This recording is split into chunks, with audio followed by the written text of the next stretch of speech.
Diasco Foot, le miroir du football de la diaspora congolaise.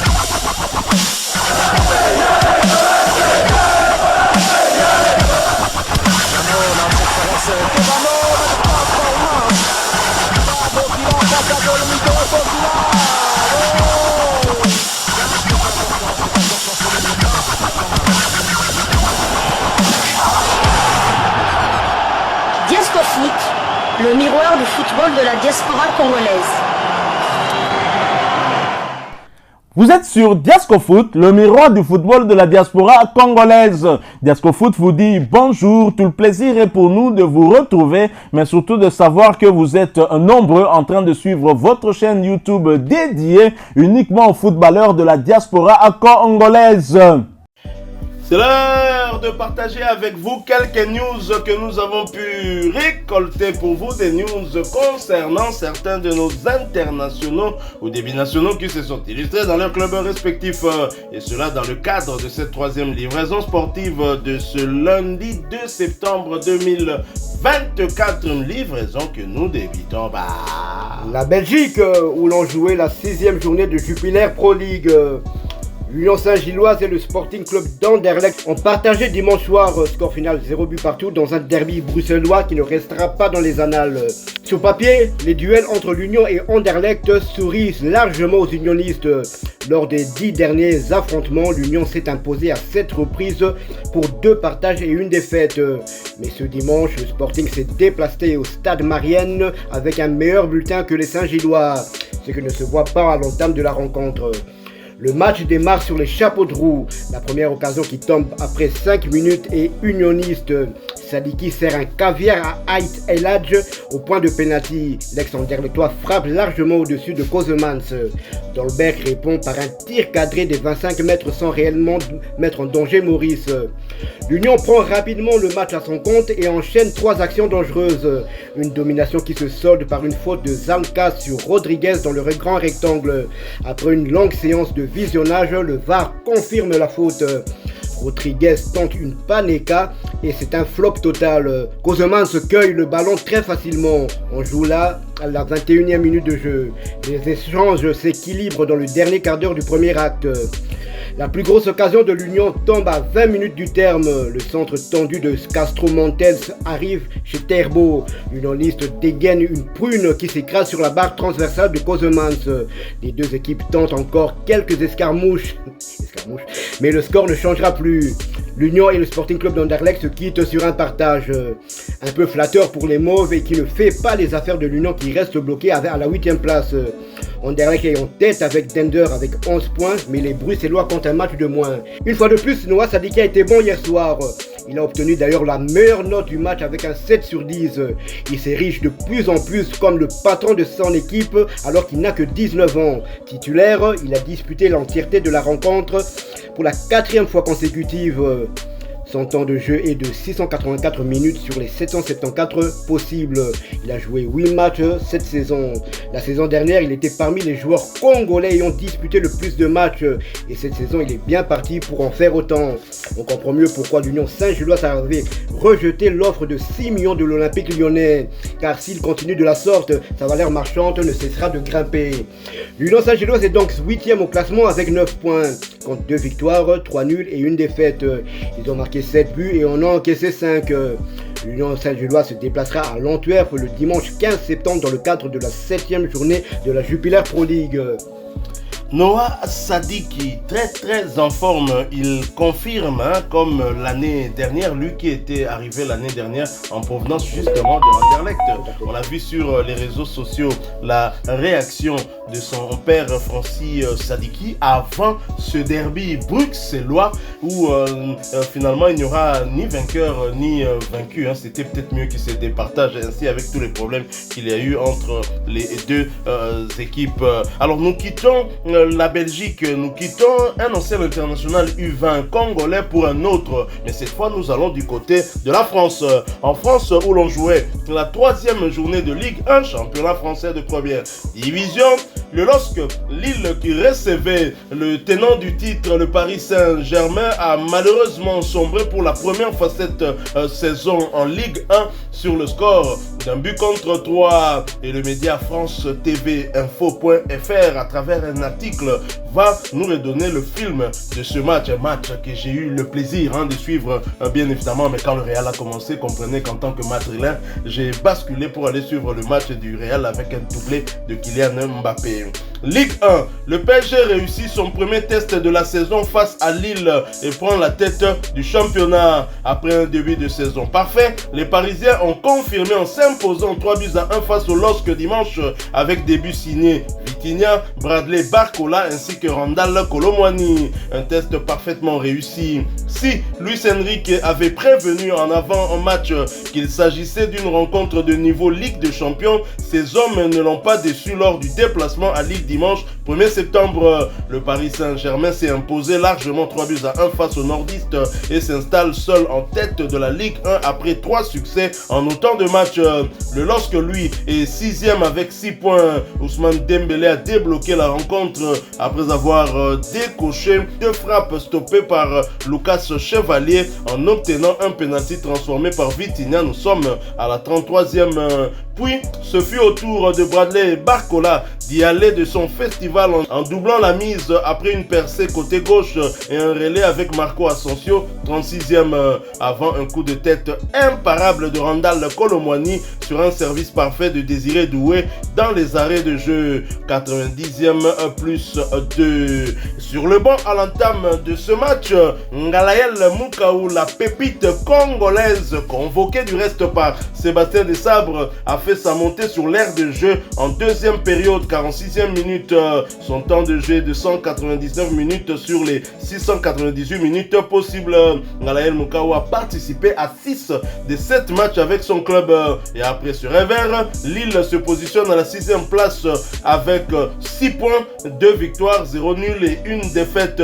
5 buts inscrits contre 3 encaissés. Et prochain rendez-vous pour Lille en Ligue 1, ce sera après la trêve internationale et pour le compte de la 4e journée et un déplacement sur le terrain de l'AS Saint-Étienne d'un autre international congolais, Dylan Batumbisika. Les deux internationaux pourront parler de ce match lors du rassemblement prévu déjà ce lundi à Kinshasa pour certains léopards qui arrivent déjà dans la capitale quinoise. Le rendez-vous face à l'AS Saint-Étienne se jouera le samedi 14 septembre 2024, l'heure restant à définir.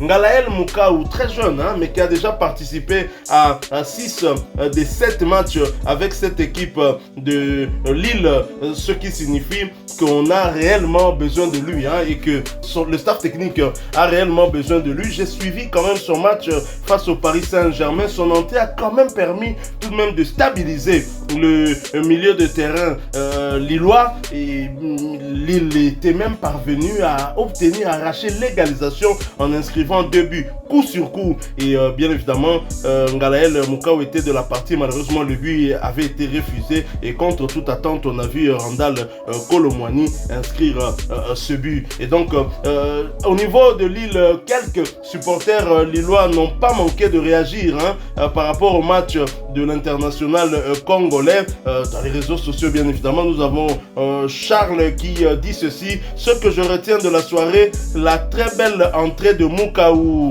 Talent à la loupe, dit, faut souligner l'entrée de crack qu'il pense être l'entrée de Mukaou. Donc Ngalaël Mukaou est en train franchement de prendre petit à petit ses marques dans cette équipe lilloise, ce qui est une très très bonne chose. Heureusement que Desabre a compris après que plusieurs sportifs congolais les réclamaient, il a compris et il a convoqué. On espère que aussi bien Ngalaël Mukaou, Noah Sadiki, ils auront quand même du temps de jeu lors de cette trêve internationale. Tout à fait, à part, il y a d'autres Lillois aussi qui sont sous le charme. Par exemple, ici je lis Jules qui a écrit: cela dit, pas trop mal l'entrée de Mukaou, un peu dur, vu qu'il était seul au milieu après la disparition d'André.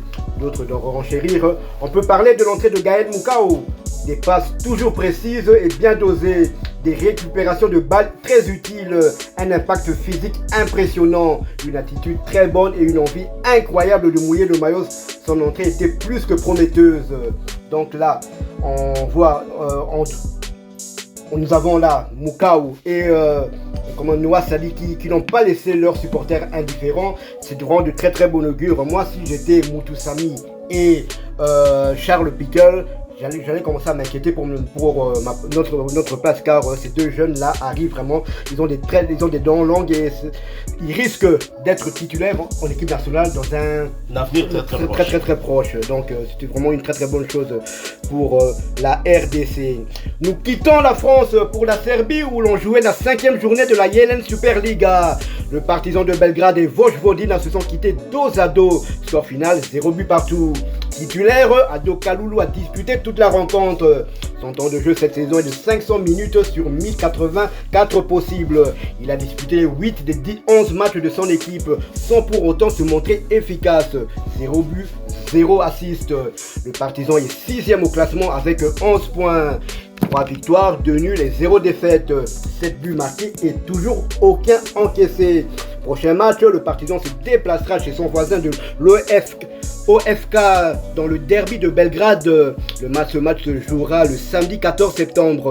Toujours indisponible, et ce depuis presque plus d'un an. Jonathan Bolengui n'a pas disputé ce match avec son équipe de Vojvodina. Cela devient de plus en plus inquiétant et encore, on ne sait vraiment pas, on n'a pas de nouvelles de lui non plus, il ne communique pas dans ses réseaux sociaux. On ne sait pas s'il va reprendre, on n'a toujours pas repris avec son club. C'est vraiment triste pour lui car ça va, je crois qu'il était vers la mi-septembre. Donc on peut dire que ça fait une année qu'il est indisponible. Je me pose des questions aussi s'il fera vraiment son retour. Terminons ce tour d'horizon en quittant la Serbie en allant du côté de l'Allemagne. En Allemagne où l'on jouait la 2e journée de la Bundesliga, championnat allemand de première division. Samuel Essende et Augsbourg tombent lourdement. En effet, le FC Augsbourg rate sa 2e sortie en Bundesliga en s'inclinant très largement face à Heidenheim sur le score sans appel de 4 buts à 0. Titulaire, l'international congolais convoqué par Noko Seba disputé l'intégralité de cette rencontre et cela pour sa 2e fois consécutive en pointe de l'attaque de cette équipe d'Augsbourg, mais est resté malheureusement muet. À noter qu'il s'agissait de sa 3e titularisation consécutive, portant à 257 minutes son temps de jeu sur les 285 minutes possibles. Samuel Essende a donc participé à tous les 3 matchs avec son club avec à la clé 2 buts inscrits. En instance de départ, le néo-léopard Nathanaël Mboukou n'était même pas sur la feuille du match. Son temps de jeu est de 0 minutes sur les 285 minutes. Il a participé à aucun des 3 matchs avec ce club. Et prochain rendez-vous pour Augsbourg, ce sera pour le compte de la 3e journée de Bundesliga et la réception de San Paoli le dimanche 15 septembre 2024 sous le coup de 14h30 de Kinshasa, 15h30 de Goma à l'est de la République démocratique du Congo. Toujours en Bundesliga pour le compte de cette 2e journée, El Shaddai Bichabou a rejoué en Bundesliga le samedi dernier lors du déplacement de Leipzig à Leverkusen, une rencontre qui a tourné en leur faveur. En effet, les visiteurs l'ont emporté sur le terrain du tenant du titre, score final 2 buts contre 3. Titularisé pour la première fois cette saison en championnat, El Shaddai Bichabou a disputé l'intégralité de cette rencontre dans l'axe central des Taureaux Rouges. Son temps de jeu est de 99 minutes sur les 291 minutes possibles. Il a participé à son tout premier match sur les 3 possibles. Et pour rappel, El Shaddai Bichabou est toujours éligible pour jouer avec les Léopards de la RDC. Et prochain rendez-vous pour Leipzig et El Shaddai Bichabou, ce sera pour le compte de la 3e journée de Bundesliga après la trêve internationale et la réception de l'Union Berlin le samedi 14 septembre 2024 sous le coup de 14h30 heure de Kinshasa, 15h30 heure de Goma à l'est de la République démocratique du Congo. Cette fois-ci, la remontada n'a pas réussi pour Leverkusen qui, pendant la saison, a souvent égalisé dans les arrêts de jeu. Mais cette fois-ci, Bichabou est au Tchad-Frein. Donc la première défaite de Leverkusen après 35 matchs de championnat. Bichabou, un jeune qu'on a présenté à nos abonnés ici et je pense qu'il pourrait pourquoi pas constituer aussi la charnière des Léopards demain si il arrivait justement à choisir la RDC comme nationalité sportive, en tout cas on l'espère. En tout cas on lit dans les réseaux sociaux ce que selon son frère, là il faudra encore vérifier, il serait prêt à jouer avec la RDC. Et je me souviens d'une vidéo, peut-être on en parlera dans un autre sujet, avec le Hollandais Javi Simons, qu'on a vu aussi du côté du PSG. David Simmons faisait un live sur Instagram et puis là, un Congolais, je pense, sachant que Bichabo était à côté de lui, lui a demandé quand est-ce qu'il allait venir jouer pour la RDC. Et voilà, il n'a pas donné la réponse, mais la question a toujours été posée et on espère qu'il viendra très bientôt. Les Anglais disent wait and see, attendons voir. Mais entre-temps, les Léopards continuent leur bonhomme de chemin.